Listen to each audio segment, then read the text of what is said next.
Hello, welcome to another episode of Smiling Again. I'm Kim Moore, and I lost my husband, Chris, to alcoholism in May 2017. And the truth is, I lost him many years before he passed away. And it was because over the years of his progressing alcoholism that he slowly started to slip away from us, the person that I knew changed. And it's a very difficult thing to watch. Anyone who has had this experience, you know how painful it is. And what I want to talk about in this episode is that feeling of getting stuck. And actually, you might not even realize that you're stuck. And that's what makes it so tricky, is the not knowing and being caught in what feels like a vicious loop from one day to the next. And there's a couple of things that prompted me to talk about this today. One was a journal entry that came up. I get reminders of what I write in my journal, and this popped up just yesterday, and I'm going to read it to you. And I wrote this on the 4th of November in 2018, which was 1 year after Chris passed away. It's called Tears. He wouldn't want me to live like this. How am I living? Am I living? Or am I just going through the motions, suffering and pain, one foot in front of the other, dragging myself from one day into the next in pain, not experiencing any joy? Put your crown back on, Lisa said. Start living again. Get the shit out. Just get it out. Get it out. Cry. When she said that to me the night before, the tears came, and I hadn't cried for a year since his death. I couldn't cry. But when she said that, the tears came, and I struggled to speak, afraid to open my mouth for the fear of the noises that would come out. The pain. Oh, the pain. The years and years of hurt. But what will happen if I let it out? Will I be letting go of him? Oh, my wardrobe. I still have the wardrobe. I can't part with the clothes, all of the things that he gave to me. I can't let them go, but I should. I'm stuck. So when I wrote that, it was a year after Chris had died, and the first time that I had really properly cried. I think I was so numb and in a state of shock for that first year that I just found it incredibly difficult to feel anything at all. And I do think that that numbness is a way of protecting ourselves, because it's all a bit much. And I do feel that things happen as they should, and they unfold as they should. But I think there comes a time that you realize that you're stuck. And I think it's important to look out for those moments so that you know that you're getting indications that you're stuck, and that's a positive sign. It's not a negative thing, it's a positive thing. It's a realization that it's time to do something different. It's time to piece your life back together again and to start living again. So it was at that moment when I realized that I was stuck and that I really was dragging myself from one day to the next, going through the motions of day in, day out. And I didn't realize that that's all that I was doing. I wasn't really living. I was alive, but I wasn't living. The other thing that reminded me of this moment is I went to the theater last night and watched a wonderful performance called Sirens at the Mercury Theater in Colchester. And it was in a small studio, so the whole performance felt really, really intimate. And it was a cast of 3 performers. and it told the story of loss and grief. And it was in the last scene that the mother was describing sitting at the table with her cup of tea and her dinner that she made, and just sitting there, the spoon in the cup of tea. And she just sat there as time passed.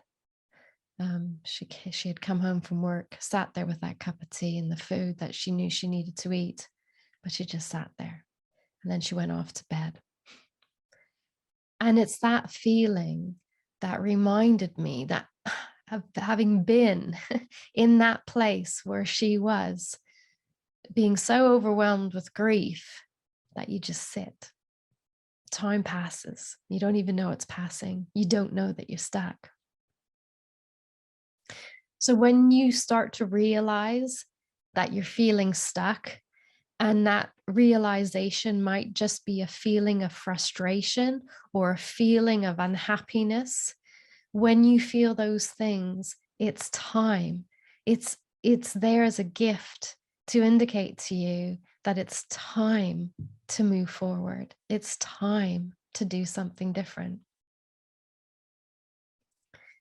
So when you lose a loved one, grieving is so incredibly important, and we do this in our own way.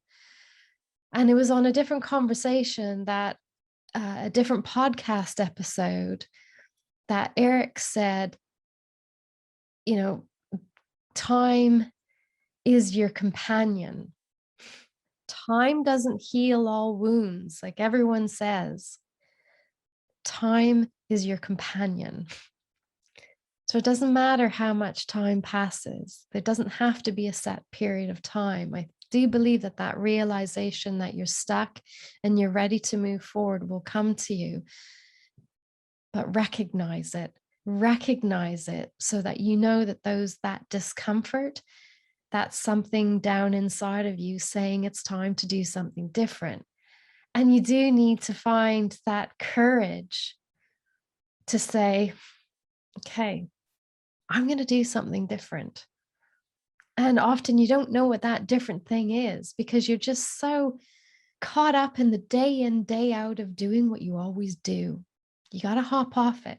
You got to hop off that merry-go-round, and you've got to walk a different path. Don't stay on the merry-go-round. Hop off. For me, that took some time to realize and to hop off. And it's really, really important to remember that when you do hop off, you're going to feel dizzy. You're going to feel strange because everything is different. It's going to feel incredibly uncomfortable, and you're going to want to hop back on that merry-go-round and go back to the comfort of what you used to know. But remember, that's your brain trying to protect you because it knows that you don't recognize what you're experiencing at the moment. But that's okay. It's okay because you don't want to go back there, because there's nothing nice about being stuck. There's nothing nice about living day in, day out in that routine where you're not feeling anything, or what you are feeling certainly isn't joy and happiness. Don't go back there. Stay off the merry-go-round. Find your feet. Find new things. That's why I set up the Blossom community, because I know how hard it was for me to find those new things and to find the courage to start doing those new things. It's pretty scary, especially when you're like me and you have this fear of walking through doorways, walking into something that you don't know what's going to be on the other side. So starting new things took every bit of energy that I had, but I did it and I got through it.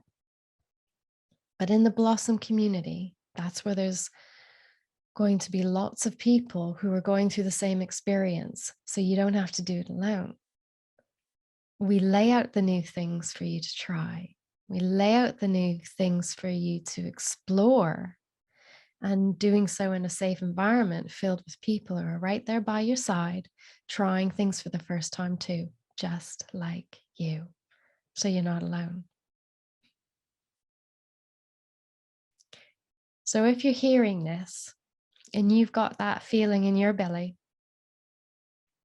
that feeling that you're stuck, that feeling that you're afraid to let go for fear of losing the memories of your loved one, the good ones, it's okay.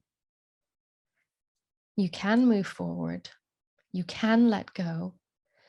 You can start to live again. Because you know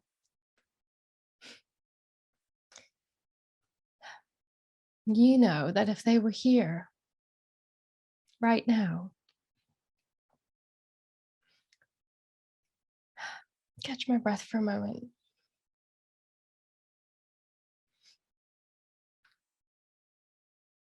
You know that if they were here right now,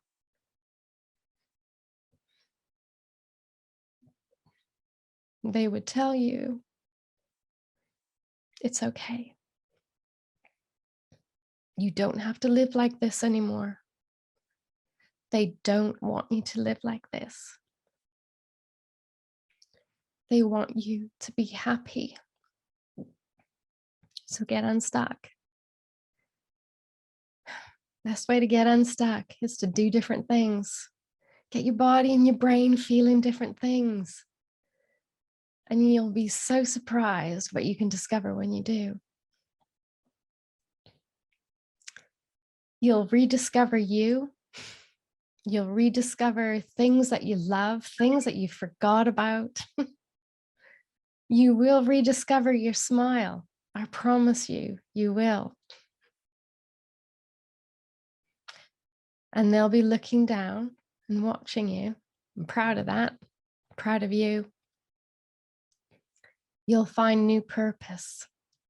You'll find new things in life to help you start smiling again. So I hope you found this helpful.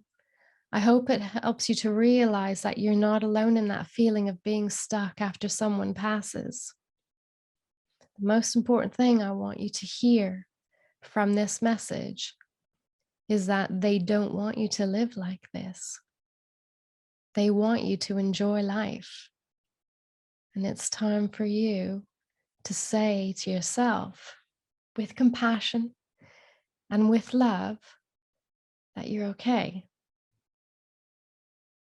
You can let go and you can start living again. Try new things.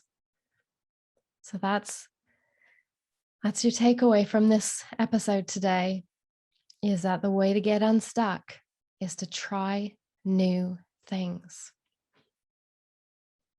So I hope you found that helpful.